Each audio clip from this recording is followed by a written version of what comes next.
Well, thanks for joining us today. My name is Kevin Dougherty, and this is going to be one of the few times on the internet where someone tells you, do try this at home. What we want to do today is we want to look at some scriptures, and we want to do something dangerous. We want to see if they actually apply to us, and we can actually learn from them. What you need to do is have a Bible at hand, have a computer at hand where you can look things up. Make sure you're using a good translation. Some Bibles are translated word for word from the ancient Aramaic or Greek. Some are translated thought to thought. Just use a good one. Use one you understand, and use one you can read, and try this at home. All right. We think we all know the story of Christmas, but do we really? Christmas is one of the most important events that ever took place, but we probably have some misconceptions about what really happened. Let's take a look at some questions and see, first of all, what do we know and what don't we know about Christmas? Question number one, who told Mary and Joseph to go to Bethlehem? Well, they were forced to go by the Roman government. The Caesar at the time, Caesar Augustus, decreed that there needed to be a census, and they had to return to their homeland or to their hometown. And Joseph, being from the line of David, had to go to Bethlehem for the census. Question number two. What form of transportation did Mary and Joseph use to get to Bethlehem? I know we all have that picture in our mind of Joseph leading a donkey with Mary sitting on it, the moonlight over their shoulder as they're traveling. But the Bible doesn't really say how they got to Bethlehem. It was about a 100-mile journey that they had to go on.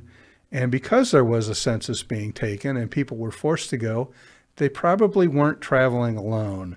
They could have been going in a wagon. They could have been going on a donkey. They could have been camels. We really don't know. Question number three. The shepherds and the wise men went to see Jesus. Which group followed a star? Which group went to find the baby because an angel told them where to look? Well, we know that the shepherds were greeted by an angel and told them to go to Bethlehem to find the baby. And we know that the wise men came from the east following a star. Question number four. What did the angel sing to the shepherds? We all know about the heavenly choir singing. Well, the Bible doesn't really say that. The Bible says there was an angel that told the shepherds to go to Bethlehem to find the baby, and that the host of heaven came and spoke, and they declared peace on earth and goodwill to men. The heavenly host is actually, the proper translation is actually the armies of heaven. The armies of heaven came to declare peace on earth, but they did not sing. Question number five. When the shepherds went looking for Jesus, what was the sign that they were to look for? Well, the Bible tells us that they were going to find a baby lying in a manger wrapped in a cloth. And that's what they found. Question number six. How many wise men or kings or magi came to see Jesus? Well, we all know that there were three, right? Because there were three gifts given. But the Bible doesn't really say. The Bible does say that they came from the east. Most scholars believe that they came from the east, from the area around Babylon, that they were astrologers or sign interpreters, and that they knew what was going on in Jerusalem because of the fact that Daniel had been there many years before and had declared some prophecies about Israel and the future of Israel. And Daniel's legacy was still in Babylon at that time, so that when they saw the star, they were able to relate it to what one of Daniel's prophecies were. And that's how they knew to look to Jerusalem.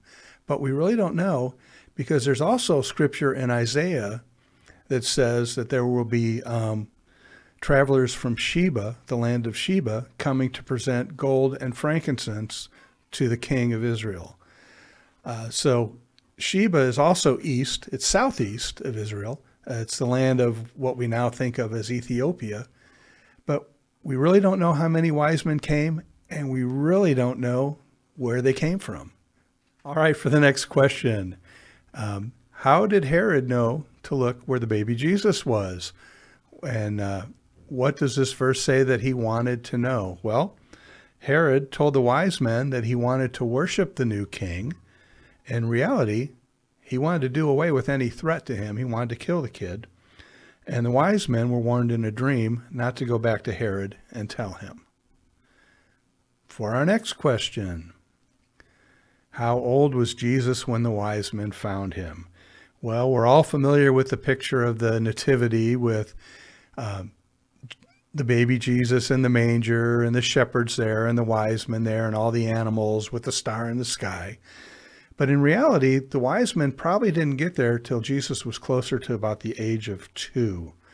They had a long way to travel to get there, and it took them a while to get there. And when Herod decided to actually kill the children in Bethlehem, he did kill everyone aged 2 and under because of the time from when they first saw the star. Now for our next question. What animals does the Bible say were present at the birth of Jesus? Well, it really doesn't. It does tell that there were cattle lowing in the field, and we do know that animals were around because he was born in a stable. So there were probably chickens and cattle and sheep nearby, maybe some donkeys, maybe a camel or two. There were a lot of people traveling into Bethlehem at the time, and all their transportation was there, donkeys and camels and whatever. So there were probably animals around, but we really don't know which ones were there. Next question. What was the name of the unkind innkeeper who would not allow the pregnant Mary to lodge in his inn?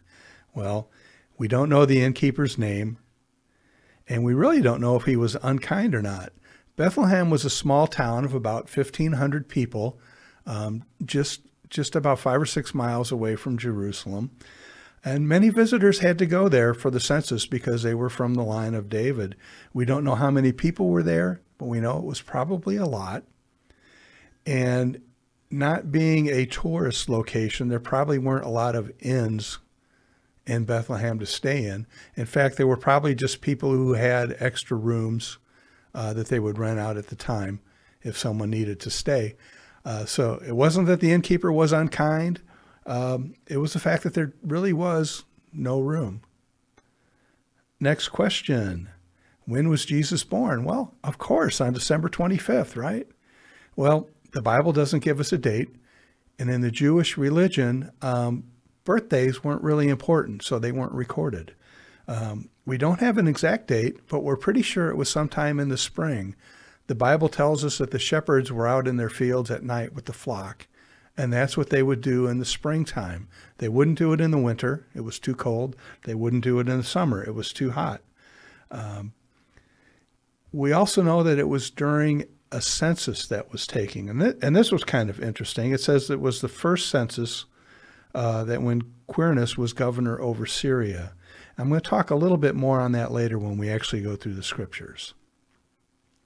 All right, next question. Was Jesus born in a barn? Well, Jesus was probably born in a cave. Most of the stables in that area were in caves.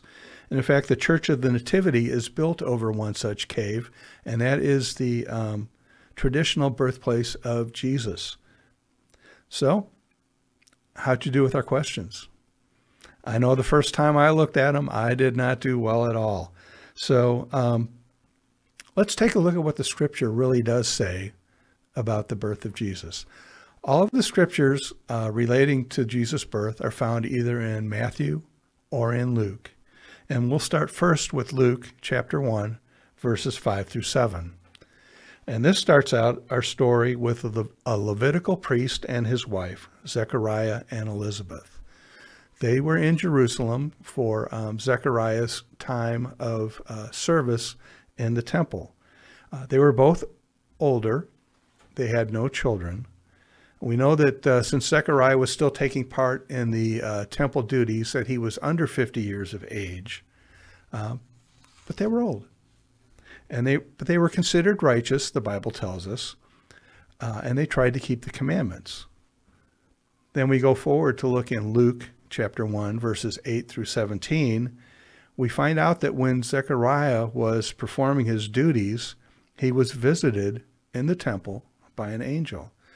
Now, his duties were probably making sure the candles had enough oil to remain lit, and that there was sacrificial bread out on the altar. Other things were straightened as the Bible called for. And while he was in doing all that, an angel visited him and told him that he was going to be a father, and that his son would have the spirit of Elijah, and it would fulfill the prophecy found in Micah chapter 4. Reading further in Luke 1, verses 18 through 22, we see that Zechariah didn't really believe the angel. He asked, how can I be sure this is going to happen? You know, I'm an old man. My wife's an old woman. How do I know? Well, the angel revealed himself at that time as Gabriel, said he was an angel who was in the presence of God, and that as a consequence of his unbelief, Zechariah would become mute. Now, people were waiting for Zechariah to come outside after his duties were performed so that they could worship. And they were waiting for him a long time. It was taking a long time as this whole interaction happened with the angel. When he came out, he couldn't speak.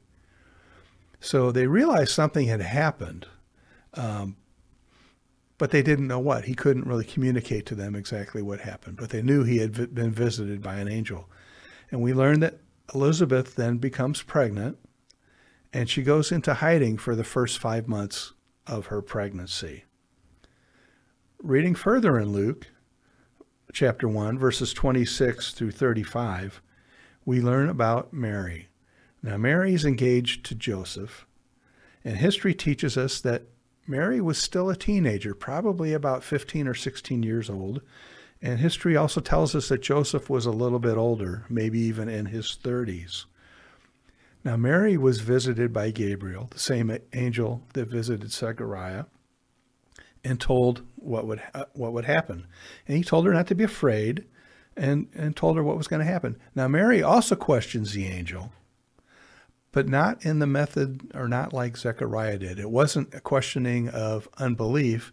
It was more a questioning of mechanics, you might say. How's this going to happen? How am I going to become pregnant? You know, I'm still not married.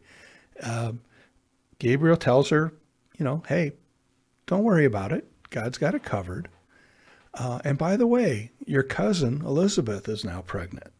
So Mary accepts the angel's pronouncement, and the angel leaves. Now, switching over into Matthew chapter 1, verses 18 through 21, we see the story continue that Mary went to visit her cousin when she found out she was pregnant, about this 5-6 month time for Zechariah and Elizabeth. And then Mary returns home, and lo and behold, she's pregnant also. So Joseph gets a little concerned and decides he's going to break off the engagement. But being a nice guy, he didn't want to cause a lot of problems for Mary. He just wanted to do it quietly and just get on with his life. But an angel appears to Joseph. We don't know who the angel was. He doesn't identify himself. But he's told in a dream that the birth was going to be fulfillment of the Old Testament prophecy. And Joseph believes also. Switching back to Luke, in chapter 1, verses 51 through 66, we see that now Elizabeth's given birth to a son. Now, in Jewish tradition, a child's not named until he's 8 years old when he gets circumcised. And Elizabeth, because the father can't speak, Elizabeth names the boy John. And after questioning, you know, is this really what you want to name the child? Zechariah agrees. His mouth is then opened, and he begins praising God and telling everybody his side of the story, what happened. The people are amazed, and they start paying attention to what's going to happen with this young man, John, this little baby John. They keep their eye on him because he's marked for being something special. Then further on in Luke chapter 2, verses 1 through 7, is when the Caesar Augustus declares the need for the census. He requires families to return to their homeland, to their hometown, Now, this was during the first time Quirinius was governor of Syria. Scholars had evidence that Quirinius was governor of Syria when a census was taken in the year AD 7. And they thought, okay, Luke's just kind of taking this story and using these facts and mixing it together to make a nice story, okay, to make the birth of Jesus seem special. But then very recently, scholars have found out evidence that Quirinius was governor twice over Syria, and that there was a census taken both times he was governor. So when Luke says this is the first census when Quirinius was governor, that's what he's referring to. And there was a census taken when he was governor the first time in the year 5 BC. What we think of as the year 5 BC. So when dating was occurring back then, the traditional dating was based off of Rome. They were under Roman rule, and their dating was based off of how many years Rome had been in existence. What happened was a monk in about what we consider about the year 200 BC or 200 AD or so, decided that he would go back and plot out to see when Jesus was born, and he made a mistake in counting. So what we started thinking of as the difference between BC and AD was actually when Jesus was about 5 years old. Jesus was actually born in what is now considered 5 BC. So back to the story, when the census is taking place back in 5 BC, there were a lot of people coming to Bethlehem. There were a lot of travelers coming into town, and it was probably a pretty fun time to be there. It was probably like a big extended family reunion. Everybody from the line of David was coming to Bethlehem. There were a lot of visitors there. The population of the town swelled. And that's why there was no room in the inn. They got there when everything was filled, kind of a bad feeling, but, someone was nice enough to let them stay at least in a shelter, in a stable, a cave, so that Mary wasn't out in the elements when she had to give birth. Okay. And Luke 2, verses 8 through 15, tells us about the shepherds and an angel coming to visit the shepherds. I find this story fascinating. Okay, why did the angels come to visit the shepherds and tell them what was going on? Why didn't they go to Jerusalem and tell the temple priest? Why didn't they go to other places and tell them? They went to the shepherds. The angel went to tell the shepherds. Well, Bethlehem's about 5 miles or so out of Jerusalem. And between Bethlehem and Jerusalem, there were fields where the shepherds kept their sheep. All right, these were the flocks of sheep that were used in the temple sacrifices. Now, the Bible doesn't tell us why. I speculate it's because it has to do with the fact that these were the shepherds watching over the Passover lambs, and the angel wanted to tell them, okay, we've got the true Passover lamb being born. But I don't know. That's my speculation. All right, the Bible doesn't tell us why, but I find it fascinating that of all the different people in the area, all the different people back then, the angel went to talk to the shepherds. They listened to what the angel said, and they left their flocks, which was very unlike a shepherd to do, to go find the baby. And they found him, as the angel told them, lying in a manger, wrapped in cloth. Luke chapter 2, verses 16 through 20, after they found the baby, they went back and told everybody they knew what had happened. And people heard the story and were amazed. Shepherds weren't really very popular people back then. They stayed by themselves. They stayed out with the animals. They smelled like the animals. They didn't have a lot of social interaction with a lot of people. So for them to to take the time to go and tell people what happened, it really had to affect them. And I imagine being visited by the armies of heaven would have a pretty big effect on you. I think it would on me, especially an army coming to proclaim peace. Armies don't come to proclaim peace. Armies come for war.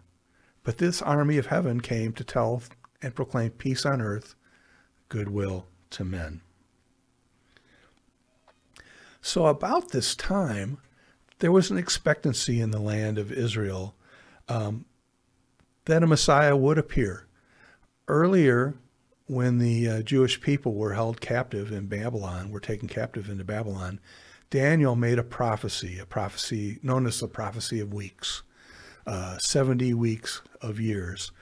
And the Messiah would come and restore the kingdom to Israel.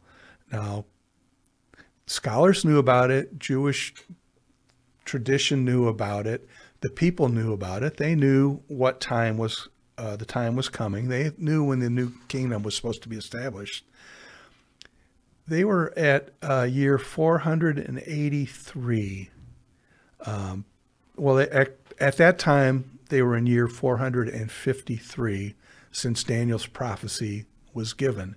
And they knew 70 times 7, 490 years, was when the new kingdom was supposed to be established. So they knew that they were close. They knew they were getting close. There was an expectancy in the land that something would happen that would refer to or would enable the establishment of the kingdom in Jerusalem, the kingdom of heaven in Jerusalem. Now, 30 years later, when Jesus was 30 years old, year 483 of the prophecy was the year he was baptized. We're still waiting for that last 7 years to take place. It seems like God has taken a break from when Jesus was baptized in year 483 to when the year 490, the 70 times 7 happens. People think that that last 7 years refers to the 7 years of tribulation. We have to,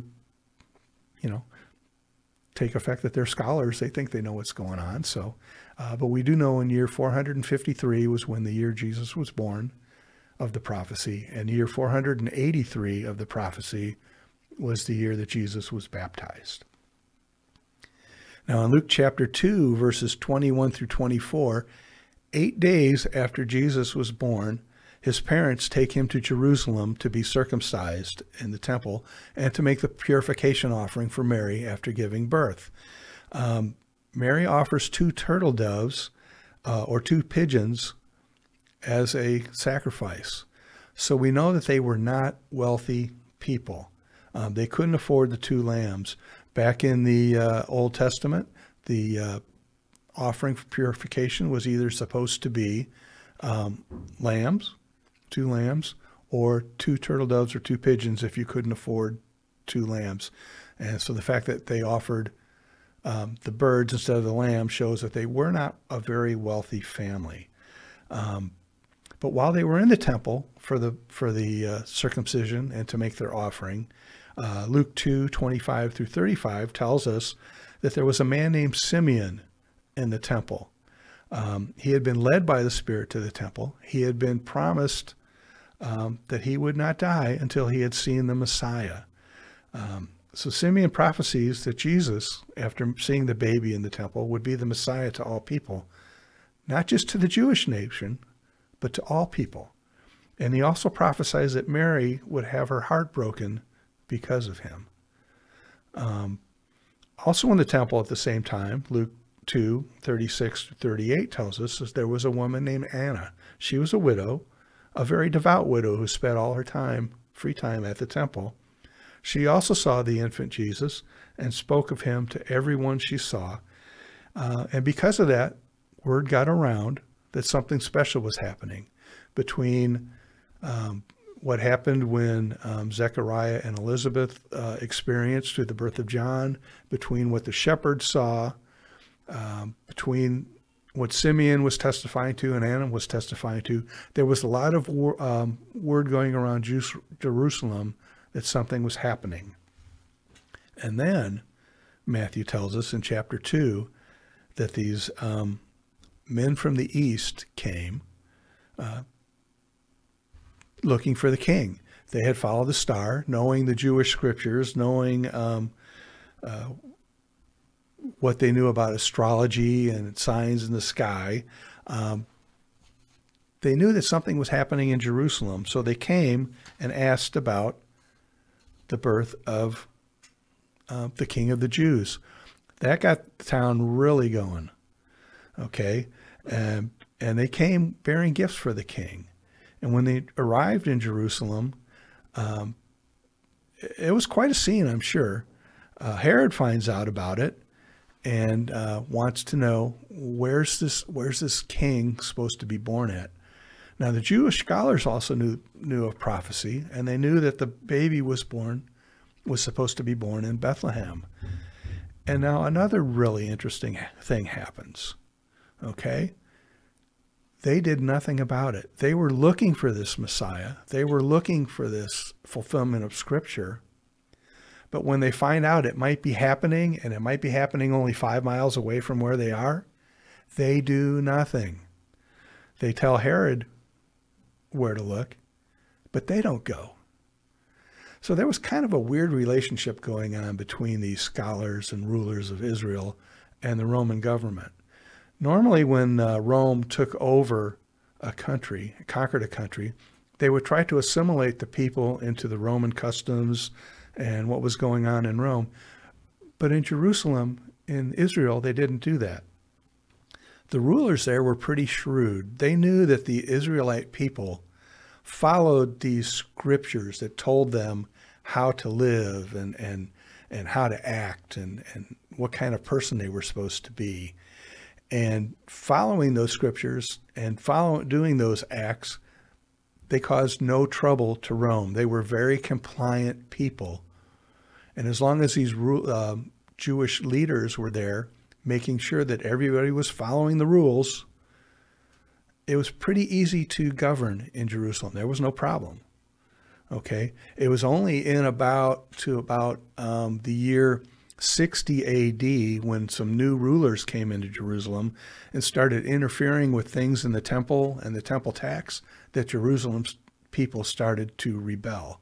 And that's what caused the rebellion and the destruction of Jerusalem was when Rome actually tried to assimilate those people into their customs.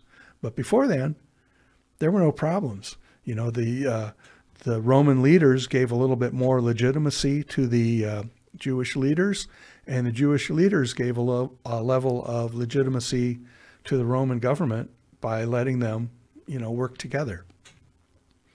So why didn't they want to go find out where the newborn king was? Don't know, but it might have messed with the good thing that they had going on. Okay? So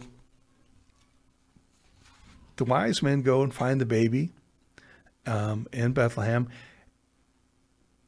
Jesus was probably a little bit older at that time. And we know that he was born during the census that was taken in 5 BC. We know that Herod died sometime late in 4 BC. So in about that year and a half period of time was when the wise men came to visit Jesus. But Matthew 2, verses 13 through 16 tells us that they weren't quite as wise as they thought they were, because Herod was using them to find where the baby was. So they're warned in a dream to go back a different way. And Herod gets mad and decides that he's going to take care of any threat to his throne that might be out there. And he has all the children under the age of 2 killed, because they were born during that time from when the wise men first saw the star to that time. And it was sometime between 5 BC, early 5 BC, and late 4 BC when Herod died. We learn in Matthew 2, also a little further on there, that the angel comes and warns Joseph that what's going to happen, that Herod is coming to look for the baby. So he takes the child and Mary and flees to Egypt. Scholars think that maybe at that time that They used the gifts of gold and frankincense and myrrh that they were given by the wise men to help pay for this journey and to live while they were away. We don't know. It's quite possible. But, you know, interesting thing about the gifts is the three gifts. The gift of gold is something that you would give to a king. It's a gift worthy for a king. The gift of frankincense was an incense that was burned in worship. It's the gift worthy of a priest. The gift of myrrh was an actual burial spice, something that was used in preparation of the body after it had died. So there's significance to the three gifts that are given. While they're in Egypt, though, Mary and Joseph, we don't know how they used the gifts. We don't know how they used the gold or whatever.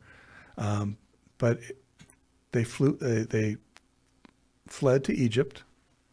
They were there after they hear that Herod has died. They decide, okay, we're going to come back. But they hear that Herod's son takes over for him, so they're still a little worried. Instead of going back to Bethlehem, they return to Nazareth, which is the town that they were originally from before they went to Bethlehem for the census. Doing that fulfills two different prophecies from the Old Testament also, that they came back out of Egypt and that Jesus was going to be called a Nazarene or someone from Nazareth. That's really the last we hear about Jesus as a baby until he's 12 years old. That's the true story of Christmas. Did you know all that? There were a lot of parts of that that I wasn't aware of or that I thought I knew about that weren't true. You know, a couple questions to ask yourself. You know, how does the real story affect how I celebrate Christmas? You know, does the fact that the armies of angels coming to declare peace on earth, does that mean something? Does the fact that the King and Creator of the universe came to become a man, a baby, in the timeline that fulfills the prophecy of Daniel, and in a manner that fulfills a number of prophecies in the Old Testament about the coming of the Messiah, does that matter? Take some time to read the scriptures. Take some time to pray. Take some time to meditate. Do this at home. Try this at home and see, does this affect the way that I live? Well, I'm Kevin Dougherty. Thanks for taking this time with me. We'll try this again soon. Try this at home. Bye.